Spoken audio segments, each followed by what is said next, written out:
బీజేపీతో పాటు అనుబంధ సంఘాల నాయకులు కాంగ్రెస్ పార్టీ కార్యాలయంపై దాడి చేయడాన్ని నిరసిస్తూ ఇవాళ ఇండియా కూటమి పార్టీలు ఎస్పీ కార్యాలయాన్ని ముట్టడించారు.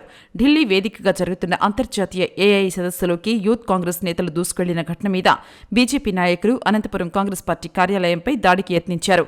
కోడిగుడ్లు, టమోటాలతో దాడి చేసి జెండాలు చింపివేసి తగలబెట్టారు. ఈ సంఘటనపై ఇండియా కూటమి పార్టీలు ఇవాళ నిరసన కార్యక్రమం చేపట్టి జిల్లా ఎస్పీ కార్యాలయాన్ని ముట్టడించారు. ప్రభుత్వానికి వ్యతిరేకంగా నినాదాలు చేస్తూ బీజేపీ నాయకులపై చర్యలు తీసుకోవాలని డిమాండ్ చేశారు. అనంతరం అంబేద్కర్ విగ్రహం వద్ద కూడా నిరసన కార్యక్రమాన్ని చేపట్టారు. ఈ సందర్భంగా వారు మాట్లాడుతూ ఎన్డీఏ కూటమిలో ఉన్న పార్టీల నాయకులకు అనుకూలంగా పోలీసులు వ్యవహరిస్తూ ఉన్నారని విమర్శలు చేశారు. పోలీసులు సాక్షిగానే కాంగ్రెస్ పార్టీ కార్యాలయంలో బీజేపీ గుండాలు దాడి చేస్తే ఏం చేశారని నిలదీశారు. దీనిపై ప్రశ్నిస్తే ఎఫ్ఐఆర్ కట్టామంటూ కేవలం 2 మీద నామమాత్రపు కేసులు పెట్టారన్నారు. అక్కడ పదుల సంఖ్యలో బీజేపీ నాయకులొచ్చి దాడులకు పాల్పడింది. వీడియోలతో సహా రికార్డులు ఉన్నాయన్నారు. అయినా పోలీసులు ఎందుకు బీజేపీకి అనుకూలంగా వ్యవహరిస్తున్నారని నిలదీశారు. రోజురోజుకి బీజేపీ పతనావస్థకు చేరుకుంటోందని, అందుకే అసహనంతో వారు దాడులకు పాల్పడుతున్నారని విమర్శలు చేశారు. నాయకులు ఏదైతే బ్రిటిష్ జనతా పార్టీకి అనుసంధానంగా ఉన్న బీజేవైఎం పార్టీ నిన్న రాష్ట్ర సభ ఏదో జరిగినట్లుంది. ఆ రాష్ట్ర సభలో జనాలు వెలిసిపోయి ఏం చేయాలని దిక్కుతోచిన పరిస్థితిలో ఎక్కడో ఢిల్లీలో జరిగిన సంఘటన తీసుకొని గల్లీలో నాయకులు చేయడం జరుగుతోంది. వాళ్ళ ఆ కార్యక్రమాన్ని హైలైట్ చేసుకునే దానికోసం నిన్న కాంగ్రెస్ పార్టీ కార్యాలయం పైన గుడ్లు, టమాటకాయలు, అట్లే ఫ్లెక్సీలు, కాంగ్రెస్ పార్టీలో లోపలికి తోరిని ఫర్నిచర్ ను కూడా ధ్వంసం చేయడానికోసం కుట్ర పడడం జరిగింది. పోలీసు వారి సమక్షంలోనే సాక్షాత్తు ఎస్ఐ గారు, సిఐ గారు, కానిస్టేబుల్ మొత్తం బెటాలియన్ అంతా ఉంది. ఒక చిన్న కార్యక్రమం చేస్తామంటే ఇండియా కూటమిలో ఈరోజు ప్రతి ఒక్క దానికి కూడా వాళ్ళు తెలుసుకొని అడుగడుగున మమ్మల్ని అడ్డుకుంటారు. అలాంటి పోలీస్ వ్యవస్థ నిన్న ఏమైంది? వాళ్ళ కళ్ళ ముందరే నిన్న దాడికి పాల్పడుతా అంటే ఏమి చేసుకోలేని సంఘటన. నిన్న పోయి బ్రిటిష్ జనతా పార్టీ మీద కంప్లైంట్ చేస్తే రాత్రి ఎఫ్ఐఆర్ కట్టినామన్నారు. ఎఫ్ఐఆర్ కట్టినామంటున్నారు కానీ ఏం కట్టినారు ఇంతవరకు ఇచ్చిన దాఖలాలు లేవు. ఉదయం కూడా పోయి రావడం జరిగింది. అయ్యా, వందలాదిగా వాళ్ళ కార్యకర్తలు వచ్చి పార్టీ కార్యాలయం మీద దాడి చేస్తే కేవలం 2 మీద కేసు కట్టినామంటున్నారు. కంప్లైంట్ ఇచ్చేటప్పుడు నేను ఎస్పీ గారి ఆఫీసుకు వెళ్ళి కంప్లైంట్ ఇచ్చేటప్పుడు 2 పేర్లు రాసిచ్చినాం. ముఖ్యంగా ఎవరైతే ఉన్నారో వారి తర్వాత అనుచరులని. వీడియో క్లిప్పింగ్ లని పోలీసు వాళ్ళే ఉంటారు. ఒక చిన్నగా మాట్లాడితే పోలీసు వాళ్ళు 4 కెమెరాలు పట్టుకొని తిరుగుతా అంటారే, మళ్ళీ ఎవరు వచ్చినారు ఏం లేదనేది మీకు తెల్లా? ఆశాస్పదం కదా. అంటే ఈరోజు Bharatiya Janata party, British Janata party, Telugu Desam కూటమి, జనసేన కూటమి నాయకులు ముందు నుంచి కార్యాలయాల పైన, ఇంట్ల పైన దాడులు జరిగితే ఇమ్మీడియట్లీ మేము కేసులు కడతాం, మేము చర్యలు తీసుకుంటాం అంటున్నారు. మళ్ళీ ఎక్కడ చర్యలు తీసుకున్నారు, ఏం చేసినారు? ఇవన్నీ బట్టి చూస్తా అంటే భారతీయ జనతా పార్టీ దేశంలో ఉనికి కోల్పోతా ఉంది. ఉనికి కోల్పోయే తరుణంలో ప్రజల మీద, పార్టీ కార్యాలయాల మీద, మనుషుల మీద, రేపొద్దున మా ఇండ్ల మీద కూడా దాడి చేస్తాను. దీనికి ఏం మీరు ఎలా కట్టడి చేయగలరని చెప్పేసి పోలీసు వారిని అడుగుతున్నాం. అదేవిధంగా కూటమి ప్రభుత్వాన్ని కూడా, ముఖ్యమంత్రి నారా చంద్రబాబు నాయుడు గారిని, లోకేష్ గారు ఎక్కడ అవినీతి జరిగినా, ఎక్కడ ఏం జరిగినా మేము చేస్తా ఉంటున్నారు. మరి ఏం చేసినారు? 24 గంటలు గడిచి వస్తా ఉంది. ఇంతవరకు వాళ్ళని అరెస్ట్ చేసిన దాఖలాలు లేవు, వాళ్ళ మీద చర్య తీసుకునే దాఖలాలు లేవు. దీని ఇండియా కూటమి పూర్తి స్థాయిలో వ్యతిరేకిస్తున్నాం. దీనిపైన యావత్ భారతదేశం మొత్తం ఉద్యమ కార్యాచరణ చేపడతామని చెప్పేసి మీ ద్వారా తెలియజేసుకుంటాను. మిత్రులకి నమస్కారం. నిన్నటి రోజున అనంతపురం నగరంలో జిల్లా కాంగ్రెస్ పార్టీ కార్యాలయం మీద బీజేవైఎం కార్యకర్తలు మూకుమ్మడిగా దాడి చేసి రాళ్లు, కోడిగుడ్లు రువ్వడం, ఫ్లెక్సీలు చించడం వంటి దారుణమైన సంఘటనలు జరిగాయి. పట్టపగులే ఒక జాతీయ పార్టీ కార్యాలయం మీద భారతీయ జనతా పార్టీకి సంబంధించినటువంటి రౌడీ మూకలు తప్ప తాగి మరి విచక్షణ రహితంగా మరి దాడి చేశారు.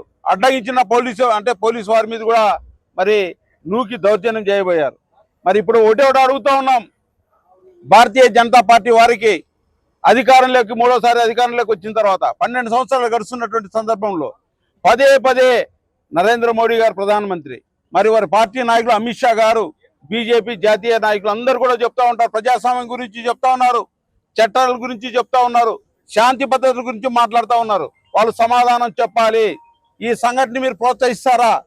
మరి ఏదైనా రాజకీయ అభిప్రాయ భేదాలు ఉంటే మరి చట్ట పరిధిలో పరిష్కరించుకోవాలి. చట్టపరమైనటువంటి పద్ధతులను ఎంచుకొని మరి చర్చ చేయాలి తప్ప మరి రౌడీల మాదిరి, వీధి రౌడీల మాదిరి వాళ్ళ ఆఫీసుల మీద, కార్యాలయం మీద దాడి చేయడం అంటే దేనికి సంకేతం అని అడుగుతా ఉన్నాం. ఢిల్లీలో చిన్న సంఘటన, మరి యువజన కాంగ్రెస్ కార్యకర్తలు ఏదో మరి నిరసన వ్యక్తం చేశారని, ఇవాళ అనంతపురంలో మరి దౌర్జన్యం చేయడం ఏంటి, దాడికి పాల్పడడం ఏంటి అని అడుగుతా ఉన్నాం. పోలీసు వారికి కూడా చెప్తా ఉన్నాం, మీరు అధికారంలో ఉన్నవారనేసి మరి వారికి మీరు ఎలాంటి అంటే మెతక వైఖరి అవలంబించకూడదు. ఎవరైతే దాడి చేశారో వాళ్ళ మీద క్రిమినల్ కేసులు అంటే సెక్షన్లు నమోదు చేసి ఎఫ్ఐఆర్ నమోదు చేయాలి, తక్షణం అరెస్ట్ చేయాలని అడుగుతా ఉన్నాం. పోలీసు వారు ఏం చెప్తా ఉన్నారంటే మేము ఎఫ్ఐఆర్ నమోదు చేసామని చెప్తా ఉన్నారు, అవసరమైతే మీకు ఇస్తామని చెప్తా ఉన్నారు. నిన్న సాయంత్రం దాడి చేస్తే ఇవాళ వరకు వాళ్ళని అరెస్ట్ చేయకపోవడం అంటే అంతర్యం ఏంటి? సాధారణమైనటువంటి ప్రజలు ఏమైనా చిన్న తప్పు చేస్తే ఆగా మేఘాల మీద వెళ్ళి మరి తీసుకొచ్చి జైలులో అంటే స్టేషన్లో పెట్టి మరి రకరకాల కేసులు పెడతారు, అవసరమైతే థర్డ్ డిగ్రీ కూడా ఉపయోగిస్తారు. మరి రాజకీయ అండదండలు ఉన్నాయనేసి వాళ్ళు ఏమి దౌర్జన్యం చేసినా ఏమి దాడులు చేసినా మీరు ప్రోత్సహిస్తారా? చూసి చూడనట్లుంటారని మేము ప్రశ్నిస్తా ఉన్నాం. అందుకోసం ఇవాళ జిల్లా సూపరింటెండెంట్ గారి కార్యాలయం దగ్గర నిరసన వ్యక్తం చేసి ఇప్పటికైనా సరే ఎస్పీ గారు ఒక స్పష్టమైన వైఖరిని అవలంబించాలని చెప్తా ఉన్నాం. ఎవరైతే దాడులు చేశారో వాళ్ళ మీద మరి క్రిమినల్ అంటే సెక్షన్లు పెట్టి అరెస్ట్ చేయాలి, తక్షణం అరెస్ట్ చేయాలి. భవిష్యత్తులో ఇలాంటి సంఘటనలు పాల్పడకుండా వాళ్ళ మీద రౌడీ షీట్లు ఓపెన్ చేయాలి. మరి పోలీసు వారు పదే చెప్తా ఉన్నారు, 1-2 కేసులు ఉంటే తీసుకొచ్చి రౌడీ షీట్లు ఓపెన్ చేస్తా ఉన్నారు. బీజేవైఎం కార్యకర్తల మీద, బీజేపీ నాయకుల మీద ఎందుకు మీరు రౌడీ షీట్లు ఓపెన్ చేయాలని అడుగుతా ఉన్నాం. అందుకోసం ఇప్పటికైనా సరే ఈ రాష్ట్రంలో మరి శాంతి భద్రతల పరిస్థితి ఏమాత్రం బాగాలేదు. మరి దేశవ్యాప్తంగా రాష్ట్ర వ్యాప్తంగా మూడోసారి అధికారంలోకి వచ్చిన తర్వాత బీజేపీ పార్టీ, ఎన్డీఏ కూటమి పార్టీలు మరి ఎన్నికల్లో ఇచ్చినటువంటి వాగ్దానాలని నెరవేర్చకపోగా ప్రజల్లో వ్యతిరేకత వస్తూ ఉంది, ప్రజల్లో ఆదరణ తగ్గుతూ ఉంది. అందుకోసం ఇవాళ ఎన్నికల్లో ఇచ్చినటువంటి హామీల మీద వాళ్ళు స్పందించడం లేదు. ప్రజల నుంచి వచ్చేటువంటి వ్యతిరేకతని తగ్గించుకోవడానికి భౌతిక దాడులకు పాల్పడుతుంది. ఇప్పటికైనా సరే బీజేపీ వారికి, తెలుగుదేశం వారికి, జనసేన పార్టీ వారికి చెప్తా ఉన్నాం, ఎన్నికల్లో ఇచ్చినటువంటి హామీలు అమలు చేయండి, ప్రజలకు చేరువగాండి. అంతేగాని ప్రతిపక్ష పార్టీల కార్యాలయాల మీద, ప్రతిపక్ష నాయకుల మీద దాడులు చేయడం వల్ల ప్రజా వ్యతిరేకత తగ్గదు, ప్రజా ఆదరణ చూరగొని లేరనేసి హెచ్చరిస్తాను. రాబోయే రోజుల్లో మరి ఇలాంటి దాడులు పడబడితే ప్రతిపక్షాల నుంచి తీవ్రమైనటువంటి ప్రతిఘటన ఉంటుందని హెచ్చరిస్తా ఉన్నాం. గత 3-4 రోజుల క్రితము ఢిల్లీలో ఉన్న ఏఐ సమ్మిట్లో భారతదేశంలో తయారు కానటువంటి రోబోను ఒక యూనివర్సిటీ తీసుకొచ్చి మేము తయారు చేసినాం, ఈ రోబోను మా యూనివర్సిటీలో 300 కోట్లు ఖర్చు పెట్టి తయారు చేసినామని చెప్పినటువంటి బీజేపీకి అనుబంధంగా ఉన్నటువంటి ఒక యూనివర్సిటీ వాళ్ళు చెప్తే, అయా ఇది మీరు తయారు చేసినది కాదు, చైనాలో 2 లక్షల రూపాయలు ఇస్తే ఇట్లాంటివి లక్షలాది కావాలంటే మీ దేశానికి పంపిస్తామని చెప్పి వాళ్ళు కొన్ని వీడియోలు పంపించడంతో భారతదేశాన్ని పరిపాలిస్తున్నటువంటి నరేంద్ర మోడీ ఆ ఏఐ సమ్మిట్లోనే సిగ్గుతో తలదించుకోవాల్సినటువంటి పరిస్థితుల్లో ఈరోజు అనంతపురంలో ఉన్నటువంటి కొంతమంది రౌడీ మూకలు ఆర్ఎస్ఎస్, బీజేపీ, బీజేవైఎం పేరుతో కాంగ్రెస్ పార్టీ మీద దాడి చేయడం అనేది హర్షించదగ్గ విషయం కాదు. మీరు ప్రజా సమస్యలను తప్పుదారి పట్టించే విధంగా, మతోన్మాదాన్ని ప్రోత్సహించే విధంగా, కులాలు మతాలని విడదీసి తమ పబ్బం గడుపుకునే విధంగా ఈరోజు భారతదేశంలో ఉన్నటువంటి మీరు చేస్తున్నటువంటి దానికి వ్యతిరేకంగానే ఈరోజు ఇండియా కూటమిలో ఉన్నటువంటి పార్టీలు ఉన్నటువంటి కాంగ్రెస్, సిపిఐ, సిపిఎం తదితర పార్టీలన్నీ కూడా ఈరోజు నిరసన చెప్తున్నాం. నిన్నటి రోజునే బీజేవైఎం రాష్ట్ర అధ్యక్షుడు, అదేవిధంగా జిల్లాకి కొత్తగా అయినటువంటి అధ్యక్షుడు ఇద్దరు కలిసి ర్యాలీ చేసినారు. ఇదే గాంధీ అంబేద్కర్ బొమ్మకి పూలమాల వేసి ఎస్పీ ఆఫీసు దగ్గర ముందరనే పోయినారు. పోలీసు వాళ్ళని అడుగుతున్నాం, అంబేద్కర్ బొమ్మ నుంచి ఎస్పీ ఆఫీసు దాటడానికి, ఎస్పీ బంగ్లా దాటడానికి 20 నిమిషాలు పట్టిందంటే పోలీసులు ఏం చేస్తున్నట్లా? ఒక్క పోలీసు కూడా నిన్న మధ్యాహ్నం తీయండి, మీరు సీసీ కెమెరాలు తీయండి, ఒక్క పోలీస్ ఆఫీసర్ కూడా లేడు. ఏమి కమ్యూనిస్టులుగా, కాంగ్రెస్ పార్టీగా, ప్రజాస్వామ్యాన్ని కోరుకునే వాళ్ళుగా మేము ఈరోజు వస్తే మాకంటే ముందే 50-60 మంది పోలీసులు, 4-5 మంది సిఐలు, ఎస్ఐలు, డిఎస్పీలు ఏం తప్పు చేస్తున్నాం? తప్పు చేసిన వాళ్ళు ఏమో రోడ్లలో ఉన్నారు, తప్పు చేయకుండా వాళ్ళు మాత్రం మేము రోడ్లలో లేకుండా ఇళ్లలో కూర్చున్నటువంటి పరిస్థితి లేదు.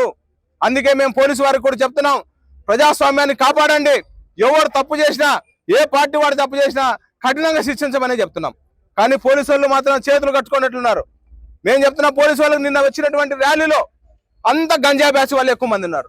పిల్లలు ఎక్కడి నుంచి వచ్చినారని నేను పోయినా నిన్న ర్యాలీ కాటికి పోయి అడిగితే అంత వేణుగోపాల్ నగర్ నుంచి వచ్చినారు. ఎక్కడున్నారు? మా ఎన్నికకి తీసుకోండి, మా ఎన్నికకి వచ్చిన పిల్లల్ని కానీ మమ్మల్ని కానీ చూడండి, నిన్న వచ్చినటువంటి బ్యాచ్ని కానీ చూడండి. అందుకే పోలీసు వారికి, డిఎస్పీ గారికి, ఎస్పీ గారికి ప్రత్యేకంగా విన్నవిస్తున్నాం, మీరు చట్ట ప్రకారంగా చర్యలు తీసుకుంటారా, లేదు చట్ట ప్రకారంగా చర్యలు తీసుకోలేమని చెప్తారా? ఆ దేశంలోనే ఉన్నటువంటి పరిస్థితులే రాబో కాలంలో నిర్వహిస్తాయని చెప్పి హెచ్చరిస్తున్నాం. ఈ అవకాశం ఇచ్చినటువంటి మిత్రులందరికీ కూడా ధన్యవాదాలు ఈ దేశంలో ప్రశ్నని జీర్ణించుకోలేనటువంటి దుర్మార్గమైన దయనీయమైన పరిస్థితికి ఈరోజు 12 సంవత్సరాల అధికారాన్ని అనుభవించినటువంటి బీజేపీ పార్టీ దిగజారుతా ఉంది. ఎందుకంటే పార్లమెంటులో రాహుల్ గాంధీ ప్రశ్నిస్తే దానికి సమాధానం చెప్పకుండా ఆయన దేశద్రోహం అంటా ఉన్నారు. పార్లమెంటు బయట ప్రజాస్వామ్యబద్ధంగా ప్రజాస్వామ్య పార్టీలు ప్రతిపక్ష పార్టీలు కలిసి సమస్యల గురించి ప్రస్తావన చేస్తే వాళ్ళని దేశద్రోహులు అంటా ఉన్నారు. ఇంత దుర్మార్గమైనటువంటి ఈరోజు ఆలోచన విధానాన్ని బీజేపీ ప్రవర్తిస్తూ ఉంది. ఈరోజు నిన్నటి రోజున దాదాపుగా 100 మంది బీజేపీ ఆర్ఎస్ఎస్ బీజేవైఎం గూండాలు విచక్షణ కోల్పోయి గంజాయి మత్తులో తూగుతూ ఈరోజు కాంగ్రెస్ పార్టీ ప్రధాన కార్యాలయం మీద దాడులకు దిగబడుతూ ఉన్నారు.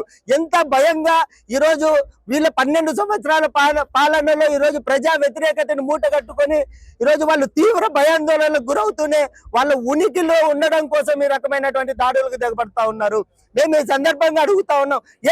మేము ఈ రాహుల్ గాంధీ మాటని మేము ఏకీభవిస్తా ఉన్నాం. పిఎం మోడీ ఈజ్ కాంప్రమైజ్డ్ అని చెప్తా ఉన్నాం. పిఎం మోడీ ఈ సరెండర్ అని చెప్తా ఉన్నాం. మీరు ప్రధాన ఏది అమెరికా లాంటి అగ్రరాజ్యాలకి మీరు సరెండర్ అయ్యారు కాబట్టి ఈరోజు ఈ దేశంలో పండిన పంటలకు రైతాంగానికి గిట్టుబాటు ధరలు కల్పించలేకపోతా ఉన్నారు. కానీ ఈరోజు అమెరికా నుంచి దిగుమతి చేసుకున్నటువంటి ఆహార ధాన్యాలకు మాత్రం సున్నా చేస్తారంట సుంకాన్ని.